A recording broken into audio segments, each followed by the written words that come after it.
இன்று நாம் ஆதியாகமத்தில் 6ஆம் அதிகாரத்தின் 1 முதல் 22 வசனங்கள் வரை வாசிப்போம்.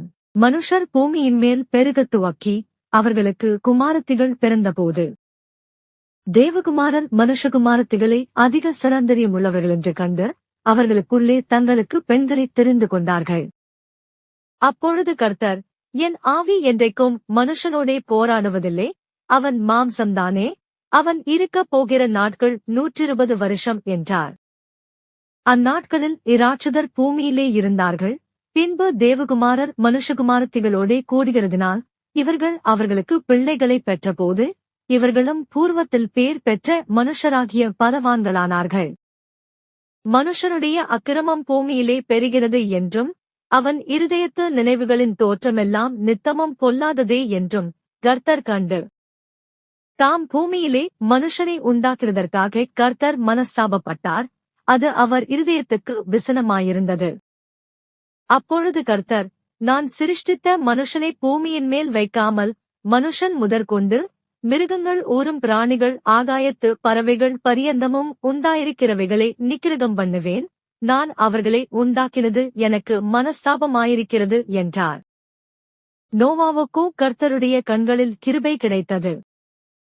நோவாவின் வம்சவரலாறு. நோவா தன் காலத்தில் இருந்தவர்களுக்குள்ளே நீதிமானும் உத்தமனுமாயிருந்தான்.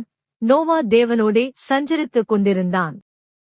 நோவா சேம் காம் யாப்பேத் என்னும் 3 குமாரரைப் பெற்றான். பூமியானது தேவனுக்கு முன்பாகச் சீர்கெட்டதாயிருந்தது. பூமி கொடுமையினால் நிறைந்திருந்தது. தேவன் பூமியை பார்த்தார், இதோ அது சீர்கெட்டதாயிருந்தது. மாம்சமான யாவரும் பூமியின் மேல் தங்கள் வழியை கெடுத்துக் கொண்டிருந்தார்கள்.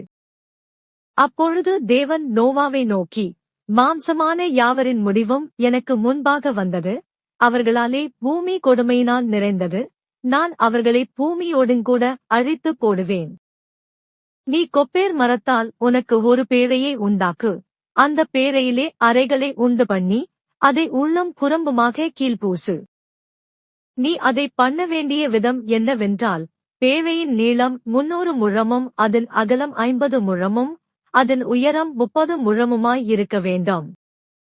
நீ பேழைக்கு ஓர் ஜன்னலை உண்டு பண்ணி மேல்தட்டுக்கு ஒரு முழத்தாழ்த்தியிலே அதைச் செய்து முடித்து பேழையின் கதவை அதன் பக்கத்தில் வைத்து கீழ் அறைகளையும் 2ஆம் தட்டின் அறைகளையும் 3ஆம் தட்டின் அறைகளையும் பண்ண வேண்டும். வானத்தின் கீழே ஜீவசுவாசமுள்ள சகல மாம்ச ஜந்துக்களையும் அழிக்க நான் பூமியின் மேல் ஜலப்பிரளயத்தை வர பண்ணுவேன். பூமியில் உள்ள யாவும் மாண்டுபோம்.